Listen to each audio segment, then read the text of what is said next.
Hey, I'm back. The weekend went really well for the event in Portland. Had two great games on Friday, and then it was my anniversary, so I was home and recovering because my voice was gone until about yesterday afternoon. I have about 10 hours, probably a little bit more, of video to edit. Let me know how you want to see that. I'm thinking I'm going to break it down into some various chunks, probably under an hour, but that'll make it go quite a bit. There's at least 5 hours for each session, um, so I'll see what I'm going to do with that. I might throw it up as a big chunk for both games or split it up into 3 or 4 parts, but just let me know in the comments if you're interested in just watching us play the game. The camera vantage point was static. I do have some photos to throw in. I think next time I learned that I'll probably pick up another camera and have it on a tripod that I can just sort of move around to whatever the action's going on. Um, but overall, went really well. The new players caught on really quick. The only thing I would criticize about myself would be I got some big eyes when I built the lab, and I had the platform, and I had the bunker. The 4x6 table, which is the normal way you play Inquisitor according to the guidelines in the book, and not necessarily, but typical 4x6. I've been doing the demos for a couple years on a 4x4, and I just felt like the 4x6 was a little bit too large. I could have easily chopped off the section with the bunker and made it more about the lab. And I think my plan is to print up and paint up another room and perhaps another hallway and at least 2 more entrances from the outside, and make any mission that has the lab about the lab. They got into the building, but just towards the end of the game, and it would have been really interesting to see them really get through the building a little bit more. So I think I'm going to do something like that for that outpost lab. Other thoughts are, I was talking to a couple of the players that have played at least 3 times before with me, and we're thinking about maybe something that's a little taller. But my requirement in my head after packing up and setting up is I want something that's going to fit into my packing situation better, maybe modular and expandable. And if we do go taller, like up to 16 inches, just a fairly big table, but on a 4x4, because the movement will be sort of taken out by the having to move up and down the different floors. I'm into it. It's just how, and I'm not sure how I would do it yet. So I got a year. I'd like to get some ideas. If you do know of anything, just throw them, just shoot me a link. I've been going to Pinterest and a couple other places and doing some searches, just for some visuals right now. I need to go to Eric's hobby blog, and I remember he did some on his a couple years ago, and I'll see if I can remember what he had did. They were not modular as far as being able to be broken down, but it give me an idea of what I need to think about. The other thing is I would like to integrate some electronics. It's something that I like to mess with, but I don't really know a lot about. Doing the LEDs and some electronics, maybe with Arduino or something else controlling it. So whatever I do, I kind of want to have that element of it. So something not as big and expansive, but has some lighting and some other things going on to expand what I'm doing in my own experience and sort of make that fun to learn. Make it a little bit harder to do, to get built, but that's kind of my recap on that. And I'm at a point now where I've spent this whole summer working on this table and got it done, and the game went really, really great. Um, I'm at a point now of in between projects, thinking about the next project, thinking about going back to the track, and looking at some of the other projects. So the next part of this video will be sort of looking at some other projects I have, and that's where we'll go with that. Hey, I thought I'd go through a little bit of the projects I do and what I have to do to facilitate them. This is my 3D printer setup. It's just a, let's see if I can get back here. It's like a 6 foot by 4 foot by 2 foot deep heavy duty metal shelf. I've walled it in to create this place for my 3D printer and my other my resin printer. So if we were to close this and to open this side, I have this Saturn here on a little carriage that I put together to keep it so I could take this lid off and access the printer without having to move it into a different location. And so that is that for the 3D printers. I have set up a multicolor setup on the 3D printer up here, and right now I'm sort of upgrading. I'm creating a desiccant case, a couple cases that I'll be putting in behind where the spools are for that bit, just to cut down on some of my waste with the humidity, any kind of buildup that ruins that. So that is that portion. If I go to past the clean out station, there's my main painting station and computer setup, my Apple IIe and my Apple IIc, sort of the airbrush station set up here. And over here, you might have noticed, is another project that's been sitting. This is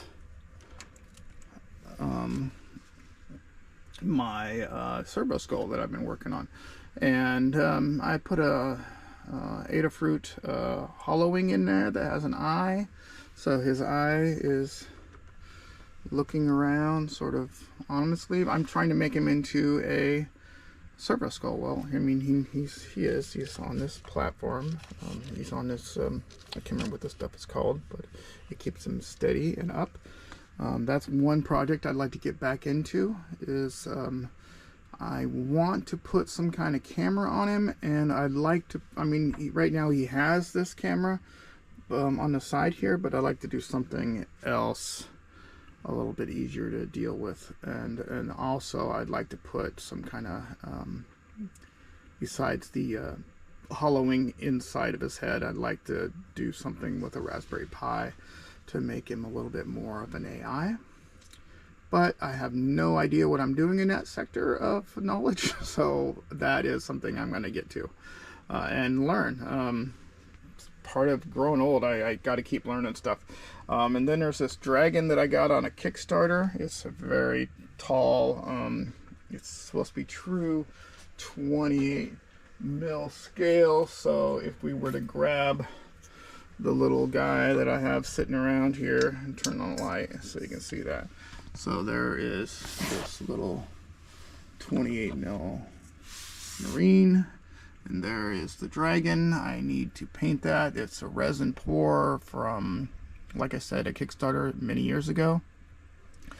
And I got it to this point put together, and that's where I haven't gone any further. It's sort of been sitting there, so I need to dig into that. That's a project to dig into besides the slot car track. And if we were to go over to this other thing back here behind this mess of stuff, you'll see this dragon here, which I've had since the 80s. It's put together, but it's not finished. I need to do something with a diorama on that, and I just have not gotten to it. It's one of those things that I want to get to. It's just I feel like I really need to be into it to do it, so that the muse needs to come along and drag me there. And that hasn't happened yet. So Hopefully this year. We'll see. This winter for me is sort of the start of a year. Is sort of when I reset. I'm not sure how the rest of you go about resetting your hobby, but this is sort of my reset time. The big projects are done, and I really need to think about what the projects that I have. I have this stack of electronic stuff that I've been gathering. I been messing with some Meshtastic stuff. If nobody knows what that is, it's sort of a radio that doesn't rely on here is the one that I built. I 3D printed, added a battery. I can go into it later. Got a big antenna on it. Its battery's probably dead right now, but it's a radio system that does not rely on cell towers or anything else. So sort of like if you think about back in the day with CB radios, I imagine they still exist. I just haven't been on them. It's sort of that sort of thing. It's LoRa. So I need to get into that. I have in this stack is basically what I got a little small LiPo battery. I got a solar panel, I got a bigger antenna, and I have this this box that I picked up at on Amazon to put together a station that will be outside my shop and up on the roof to try to get a little bit better vantage. So that's another project that I have in my head that I just need to do, and I just haven't got there. Let me see what else do we have that needs to be worked on. This is all my Epic stuff. I've played Epic 40K since Space Marine version edition, and so I have my collections. I've been printing some Necron stuff in this box. I have some extra Chaos stuff. I got my Orcs and Space Marine stuff. I got some Elder stuff, multiple Elder, some Tyranid stuff. I have a fully painted Imperial Guard army, and I had picked up some squats. And so really I need to, I'd like to start playing that as like a dead game. So I have a lot of that, and locally there is some people. So I really need to get another army built. So I have 2 armies fully painted to go, one with the Imperial Guard, and then I'll either probably do the NIDS because I had started painting them. And that would be something to do as a project, to get a table ready for that. I have some terrain. I just need to paint it, and I've had the old stuff forever, since I have 3 different editions of Epic that they came out with in the big box back in the day, so I have those still. Then there's this Dark Age card game that I had collected a little bit of, and I'd like to learn how to play it. I've watched some demos. There's only like one online that I could find where they actually play through it, so I could do that where I actually demo it. And of course I can't forget that I need to finish doing the How to Play series, and I'll be getting into that this week. I had already started doing a few things for it, but then I had the tournament, and the demo games, and so I really need to get into that. There's some old book stuff here too. So really, oh yeah, there's up there is my box, the Epic, and Battlefleet Gothic. I'm not sure who's into that, but I have a full Eldar space fleet. I should build a Marine fleet. I have the parts for it. If I did an Imperial fleet, I would have enough to demo that, which would be really kind of awesome. So I mean, that's where my brain goes in this time of I'm done with the big thing that took forever, and now I can think about it, what to do next, along with the rest of the stuff that I'm doing. And I think I'm gonna probably slow down on some of the Inquisitor stuff, at least as far as planning the next session, painting figures. I don't really need to paint. I did pick up this guy, the Familiar. which I finally landed on eBay to where I could snap it up, so I did. That leaves only a few. I'll have to have an episode where I just go over what ones I have and which ones I don't, so I could be looking. Otherwise, that's kind of it. I'm in between, and I have a few things to do, and I really just kind of need to figure out where my focus is going to be, and that's more going to be something that probably is just going to happen on its own. I'll leave it a little bit and let the holiday sort of come, and Halloween's coming, and then Thanksgiving, and then everything else. It'll be a couple weeks, and then I'll start getting more focused on some project stuff. I'm imagining the how to play will keep me busy for a little while longer, so that's that. Thanks.